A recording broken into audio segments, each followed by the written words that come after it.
This morning, growing concerns of the national security risk of foreign influence over America's public schools, with many countries like China, Saudi Arabia, and even Qatar leveraging their financial investments. Joining us this morning to discuss is Deputy Public Policy Editor for OpenTheBooks.com, Rachel O'Brien. Good morning to you. Thanks for joining us this morning. Good morning. Thanks for having me. You know, American parents, Rachel, would be just stunned to see the list of foreign organizations infiltrating our schools. In fact, one that you point out, which I didn't even know, is from Qatar, a tiny country in the Middle East. The Qatar Foundation International is the American arm of the Qatar Foundation, which is owned by the ruling family there in Qatar. How are they getting into American classrooms? Yeah, so they're known as QFI, and they offer grants to schools, in this instance, K through 12 schools that offer Arabic language courses. So they pay for part or all of a teacher's salary. They provide the curriculum. They pay for field trips for students. They have required training for teachers. So while learning the Arabic language is all well and good, it's the attached propaganda from this country that is alarming. So this is a country whose values don't align with America's. They have human rights abuses. They currently harbor terrorist financiers. Qatar is the home sponsor of Hamas.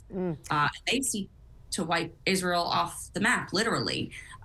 We saw it in New York and Texas schools that there are QFI teachers, affiliated teachers who got funding from QFI, who've displayed maps in their classrooms that don't have Israel. They replace Israel with Palestine. So they're indoctrinating students at their most impressionable moment, and they go on to become the college activists we see that shut down campuses. QFI also partners with universities and their Middle East centers to influence K through 12 schools. How does that work specifically?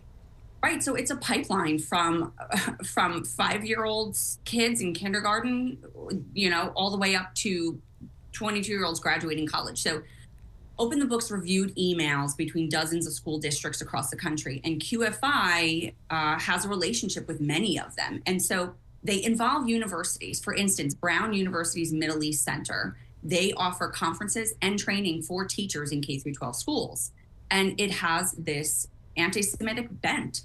So a recent report from the Committee for Accuracy in Middle East Reporting, they looked at Brown's Middle East and Palestinian Studies departments, and they said that they are fueling anti-Semitism. That program has worked to indoctrinate college students in bigoted and extremist worldviews. And then Brown goes on to provide curriculum to these secondary school students. So about 1 million school students in the 50 states are learning about history and the Middle East from Brown's programs called University Choices Program. And there's a strong pro-Palestinian bias that shines through. Israel, they describe Israel as a Zionist enterprise in Palestine, an apartheid state, a military occupier. This is just one example of university Middle East centers that partner with QFI. They create teaching material for teachers, for students. Again, this is a tiny country that has established itself as a cradle to graduation influence. It's a big influence on American And very students. quickly, it sounds like these schools, the QFI has these schools and teachers on a tight leash when they accept funds. Tell us more about that.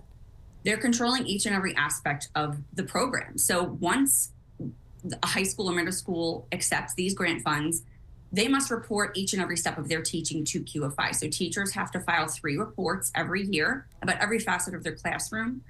They have to give certain testing, QFI provided testing. They do site visits. Teachers have to attend QFI training. They have to attend their sponsored events and other seminars.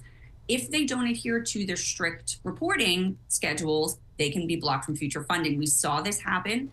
Tucson School District had funding for about 7 years for their Arabic language program, and they were denied it because they did not give reporting that QFI found sufficient. And so we found districts all across the country. Open the Books is going to be continuing to investigate this. We're going to have sort of a full scope of this for people soon. But parents and the public can ask their own school board. They can ask whether there is QFI funding and see if it's influencing their own schools. Sounds like there needs to be a little bit more oversight from the federal government as well, a little bit more regulation Absolutely. as a result of this. It's really stunning to see this report. Deputy Public Policy Editor for OpenTheBooks.com, Rachel O'Brien, thank you for joining us. Thanks for having me.